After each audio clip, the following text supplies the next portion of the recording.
I am Syed Azaz Hussain Shah, and today the topic on which I am going to talk is Christopher Marlowe as a dramatist. आज का जो topic है जिसमें हमने discussion करनी है वो है Christopher Marlowe as a dramatist. Actually ये एलिज़ाबेथन एज का एक ड्रामाटिस्ट था जिसको बहुत प्रोमिनेंस मिला, जो कि बड़ा फेमस था, अब भी है। इसके डिफरेंट वर्क्स जो हैं इसकी वजह शोहरत हैं, और इसका ब्लैंक वर्स का यूज़ करना जो है इसको फादर ऑफ ड्रामेटिक पोइट्री के नाम से जाना जाता है, because he used blank verse to an extraordinary लेवल। सो इसके इंट्रोडक्शन में आप देखेंगे और इसकी एजुकेशन जिसका इन्फ्लुएंस रहा है इसके वर्क्स पर, और फिर इसको क्यों फादर ऑफ ड्रामेटिक पोइट्री कहा जाता है, इसको ट्रेडिशन कैसा कहा जाता है, इसके जो फर्दर इन्फ्लुएंस है और इसके जो कन्फ्लिक्ट है, और फिर इसको जो बाद में डिफरेंट अदर राइटर्स ने कॉपी किया है वो कैसे है। तो स्टार्ट करते हैं। First thing is childhood and education. Christopher Marlowe was born in 1564 in Canterbury, England, as the son of a shoemaker, John Marlowe. First thing is that he was born in 1564, कि वो 1564 में पैदा हुआ England में। And his father was a shoe maker, इसके फादर जो थे वो एक शू मेकर थे, whose name was John Marlowe, and his father's name was John Marlowe, और इसके फादर का नाम जॉन मार्लो था। Marlowe was baptized. Baptized simply अगर मैं कहूँ तो ये जब क्रिश्चियनिटी में ये एक रूल आप कह सकते हैं, ये डिसिप्लिन है कि जब कोई भी बच्चा पैदा होता है तो उसको एक सेरेमनी उसके लिए ऑर्गेनाइज़ की जाती है चर्च में, और उसको उसके स्पेशल किस्म के वाटर से उसको नहलाया जाता है या उसके सर पर डाला जाता है। रीज़न इसके पीछे ये होता है कि जो वो बच्चा है अब क्रिश्चियनिटी में दाखिल हो चुका है। तो जब मार्लो को बैप्टाइज किया गया, it was 26th of February 1564. Marlo was baptized. Now, what is baptism? Pouring water on the head of a child in order to show that the child has become the member of Christian church. तो ये जो Marlowe है वो baptise हुआ था 26th of February 1564। अब इसकी education के बारे में अगर बात करें तो he attended the King's College in Canterbury and Corpus Christi College, Cambridge. There he received his bachelor degree in arts in 1584। तो ये किंग्स कॉलेज जो कि कैंटरबरी में था उसमें पढ़ा, फिर कैम्ब्रिज की जो कॉलेज था that was Corpus Christi College, और फिर इसने 1584 में आर्ट्स में बैचलर की डिग्री भी ली। Marlowe mastered Latin during his schooling, reading and translating the works of Ovid. अब इसने जो लैटिन लैंग्वेज उसमें ये मास्टर हुआ कब, अपनी स्कूलिंग के दौरान, और फिर इसने रीडिंग की और ट्रांसलेशन की ओविड के जो वर्क्स थे। Ovid was a Roman poet.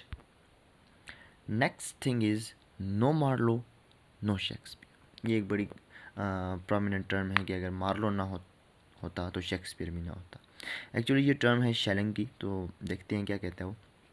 Shelling was a German philosopher who was born in 1775. Remarks about Christopher Marlowe is worth mentioning. अब उसके क्या वर्ड्स हैं मार्लो के बारे में? He says that Marlowe gave the drama passion and poetry. अब वो कहता है कि ड्रामा को जो पैशन और जो पोइट्री है वो मार्लो ने दी है। And poetry was his most precious gift, और उसका जो एक बड़ा कीमती और नायाब किस्म का जो गिफ्ट है ड्रामा के लिए, that is poetry. Shakespeare would not have been Shakespeare had Marlowe never written और लिव्ड। कहता है कि अगर शेक्सपियर कभी ना होता अगर मार्लो उससे पहले लिखता ना, या मार्लो इस दुनिया में आता ना। He might not have been altogether the Shakespeare we know, वो उस तरह का शेक्सपियर बिल्कुल ना होता जिस तरह का आज हम शेक्सपियर को जानते हैं। It is said that no Marlowe no Shakespeare, कि अगर मार्लो ना होता तो शेक्सपियर भी ना होता। अब वो इसीलिए कहा जाता है क्योंकि शेक्सपियर ने जो है वो ब्लैंक वर्स को यूज़ किया है अपनी ट्रेजेडीज, अपने प्लेस के अंदर, ट्रेजेडीज़ के अंदर। तो इससे पहले जो है वो मार्लो यूज़ कर चुका था। Actually Shakespeare imitates Marlowe's blank verse. That is why Schelling says that no Marlowe, no Shakespeare. William Shakespeare borrowed an impressive writing style from Christopher Marlowe. In a very short lifespan, Marlowe wrote dramas that are worth mentioning even in this era. अब Christopher Marlowe जो है उसको copy करता है William Shakespeare, इसीलिए ये है कि शेलिंग ने कहा कि no Marlowe and no Shakespeare. और जो एक छोटा सा लाइफ स्पैन था, इसका लाइफ स्पैन कम है एज़ कम्पेयर टू शेक्सपियर। उसमें इसने ऐसे कमाल ड्रामाज लिखे हैं जो कि प्रेजेंट एला में भी वर्थ मैंशनिंग है। ही was a genius who had completed his studies on a university scholarship. अब इसने जो स्टडीज़ की हैं वो अपनी स्कॉलरशिप पे की थी, so he was a genius. Next is a successful tragedian. He was a tragedian. Tragedian means a writer who writes tragedies, who focused mainly on tragedy. In most of his plays, the protagonist faces his downfall because of his own ambition. अब protagonist means hero of the story. तो इसके most of the pledge में, most of dramas में क्या होता है कि protagonist जो है, जो हीरो जो है, उसको डाउनफॉल किया जाता है। मींस कि कोई ट्रेजिक फ्लॉ लाया जाता है, मार्शिया लाया जाता है, जिसकी वजह से उसका डाउनफॉल होता है। और असल में वो डाउनफॉल मार्लो के प्लेज में उसका अपना एम्बिशन ही होता है। He hardly relied on fate and chances to portray his characters downfall. बहुत कम ऐसे करेक्टर्स हैं या शाज़ नादर ही हम कह सकते हैं कि वो फेट या चांस की वजह से उनका डाउनफॉल हो। Some of his tragic plays in which he sketches historical characters, जिसमें हिस्टोरिकल करेक्टर्स जो हैं वो स्केच करता है। उसमें पहला है टेम्परलैंड, डॉक्टर फॉस्टर्स, दूसरा और तीसरा the Jew of Malta. There are other also. Next is pioneer of blank verse. अब पहले ब्लैंक वर्स क्या होता है? Blank verse is a type of poetry in which there is meter but the lines are unrhymed, mean there is no rhyme scheme. Christopher Marlowe is the pioneer of the technique of blank verse. हाँ, एक बात मैं यहाँ बता दूँ कि ये Pioneer तो है, लेकिन हम ये नहीं कह सकते कि ये पहला बंदा था जिसने ब्लैंक वर्स यूज़ की थी, क्योंकि because of the reason that some of the critics are of the view that Henry Howard was the first person who introduced blank verse in England. So, Christopher Marlowe is the pioneer of the technique of blank verse. तो ये इसको pioneer समझा जाता है इस technique का कि इसने इंग्लिश में जो है ब्लैंक वर्स यूज़ की। His successors continued using his technique of writing even after his death. उसकी डेथ के बाद भी जो उसके बाद आने वाले जो राइटर्स हैं उन्होंने इसकी इस टेक्निक को फॉलो किया। In fact, his writing was resumed in the shape of William Shakespeare's play. हम ये कह सकते हैं कि विलियम शेक्सपियर के जो प्लेज हैं उसमें इसकी राइटिंग जो है वो आगे चलती रही है। इन मार्लोस इपॉक, मार्लो के दौर में, टाइम में, ड्यूरेशन में, एरा में, पीरियड में, the technique became prominent and mostly the writers relied on blank verse to portray a tale in the form of blank verse. तो मार्लो के टाइम पे ये टेक्निक बड़ी मशहूर हो गई, फेम मिला इसको, प्रोमिनेंट हो गई, और डिफरेंट राइटर्स जो हैं, ज़्यादातर राइटर्स हैं, ब्लैंक वर्स को यूज़ करते थे अपनी आइडियाज़ को कन्वे करने के लिए, स्केच कन्वे करने के, पोर्ट्रे करने के लिए। एग्जाम्पल जो है, Doctor Faustus is a tragic hero is the example of uses of beautiful poetic concept of blank verse. Doctor Faustus जो है ये क्रिस्टोफर मार्लो का ही प्ले है जो कि एग्जाम्पल है ब्लैंक वर्स के यूजेज की। Next is the father of dramatic poetry. Now, how he is considered as the father of dramatic poetry, we will discuss this. Marlowe's contribution to the Elizabethan drama were great. अब Marlowe की जो contribution है drama के लिए वो बहुत ही ज़्यादा हैं, या आप कह सकते हैं पैरामाउंट है। He raise the subject matter of the drama to higher level. अब उसने सब्जेक्ट मैटर बढ़ा दिया, उसने ऐसे कैरेक्टर्स इन्वॉल्व किए जो कि as compare to other tradition वो डिफरेंट थे, यूनिक थे। उसने सुपर नेचुरलिज्म जो है उसको इंट्रोड्यूस करा दिया। He made the blank verse super and flexible to suit the drama. उसने ब्लैंक वर्स को सपल बनाया, फ्लेक्सिबल बनाया। He gave coherence and unity to the drama. अब ड्रामा के अंदर यूनिटी और कोहेरेंस इससे पहले जो है वो लेक करती थी, वो नहीं थी। अब उसने इसको फर्मली, जो चीज़ लेकिंग थी वॉज कोहेरेंस एंड यूनिटी, वो इसने क्रिएट की ड्रामा के अंदर। He gave the beauty and dignity and poetic glow to the drama. और ड्रामा को पोइटिक ग्लो देने वाला भी मार्लो ही है। In fact, he did the pioneering work on which Shakespeare built the great edifice. तो हम ये कह सकते हैं दर हकीकत मार्लो ने वो बुनियादी काम किया जिस पर शेक्सपियर ने एक बड़ी इमारत खड़ी की। दस he has been rightly called, तो इसीलिए हम ये कह सकते हैं उसको कहा जाता है the father of English dramatic poetry. That's why he is considered as the father of dramatic poetry because of his contributions in drama. अब उसके जो प्लेज हैं, उसका जो टोटल सब्जेक्ट मैटर है, उसके अंदर जो कन्फ्लिक्ट है वो इनर कन्फ्लिक्ट है। वो कैसे है? In ancient Greek tragedies humans use to fight with gods, then the trend change and the fight between humans and the world was started in tragedies.